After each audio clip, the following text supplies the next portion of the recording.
Wow, I just started to catch up with this nausea frenzy that's been going on.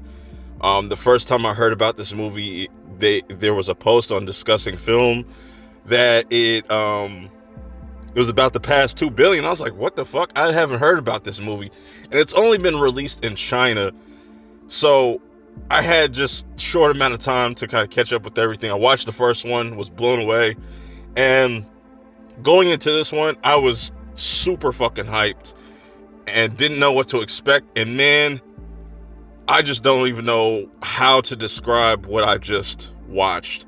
I just got out of watching Ne Zha 2. This is picking up where the first one left off. And they give you a quick little recap about the demon orb and the spirit orb. Interesting enough, the first time I watched the first film, the English dub, they call it the demon pill and the spirit pill. Interesting, difference of translation, definitely within this movie. But yeah, to kind of give you a quick recap for those that don't know, pretty much, Ne Zha is the demon orb. But some things happened in the first movie. You can go check it out. Definitely go check out the first one to kind of get a better sense of it. And there was kind of this kind of switcheroo, and where Ne Zha becomes this demon orb, where he was supposed to be the spirit orb. That was left to the other character that we get introduced to, or not introduced to, that was introduced in the second one, that is actually the spirit orb. I just call him AB. Aobing, AB, whatever the fuck. I know I'm gonna mispronounce everybody's fucking name, because like I said, I just started watching this shit today, and I'm just super invested in everything that is going on. The lore, the story, all the different characters. We get a ton of new characters in this. But to kind of talk more about the story, after defeating Xian, and now that Ne Zha and AB are pretty much together now, but they have lost their bodies, they have to kind of make new ones. That was pretty funny, but they don't get too much time to kind of chill, because Xian is back, and he's back with a vengeance, and he also makes a deal with these dragons. That whole thing is just so crazy to me. And so what ends up happening is the dragons attack, and we also learn a lot more about AB's father's siblings, the other dragons, and how they're kind of getting ready to kind of set up a coup and stab him in the back, which leads to AB getting hit in the crossfire once they do their first attack.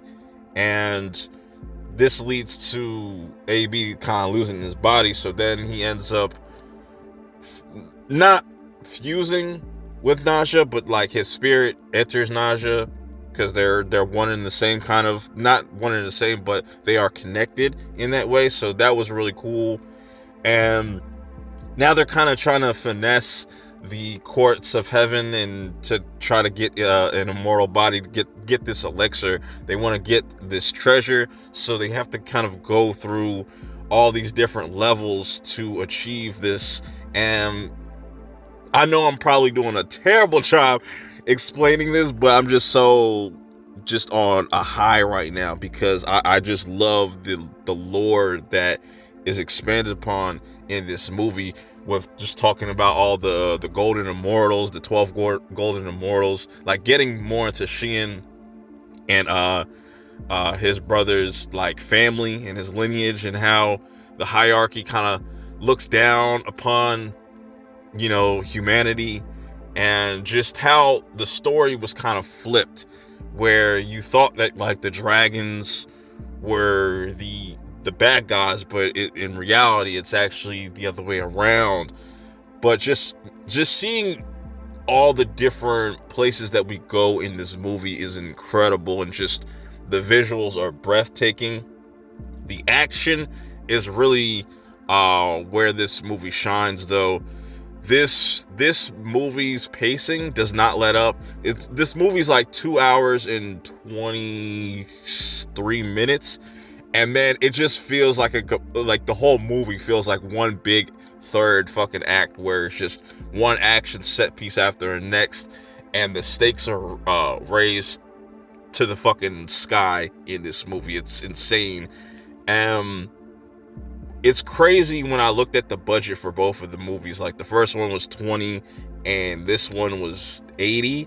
And I was like, bro, they're putting Pixar, DreamWorks, hell, even they're putting fire underneath like the Spider-Verse right now. I think this is definitely could be in competition. They're definitely really high quality. I'm not saying one's better than the other. They're both high quality animated films, but this takes it to a completely different level. And people know me, I'm not a huge fan of 3D animation, but what they do here is just insane. And this is what I'd be talking about. It's just like, man, if you're going to do 3D animation, do something that's incredible, that has never been done before.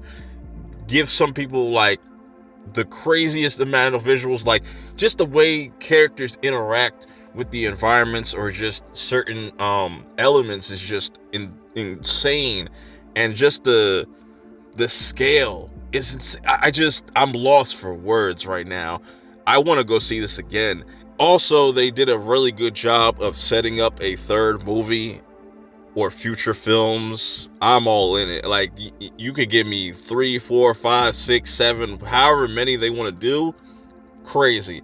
That last act, bro, you thought the end of Endgame was insane?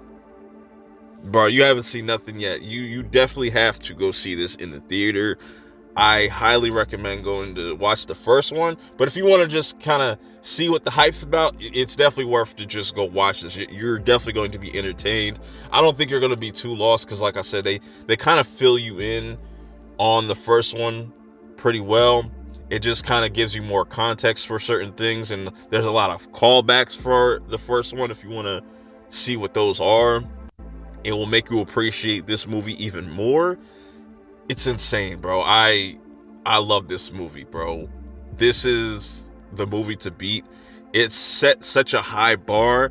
It's definitely like giving Dune Part 2 vibes, but even like higher than that, I would say, for an animated film of this caliber is crazy. And just all the different references. There's definitely some One Piece references for people that have seen One Piece. There's definitely some of that.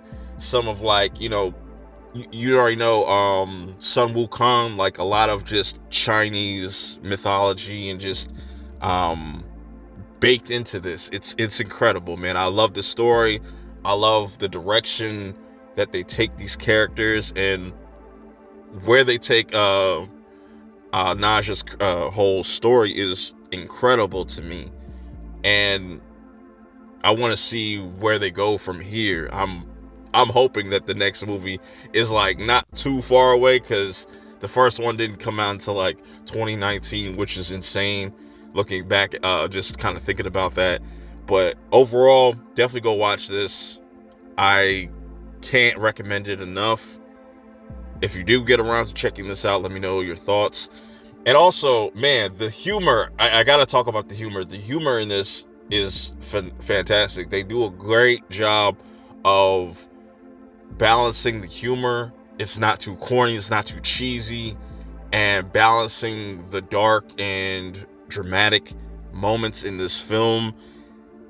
It's crazy. This whole movie is just a one big family drama. It's fucking incredible, with just amazing fight sequences and just beautiful visuals. Go watch it. Till next time, I will see y'all in the next one. Peace.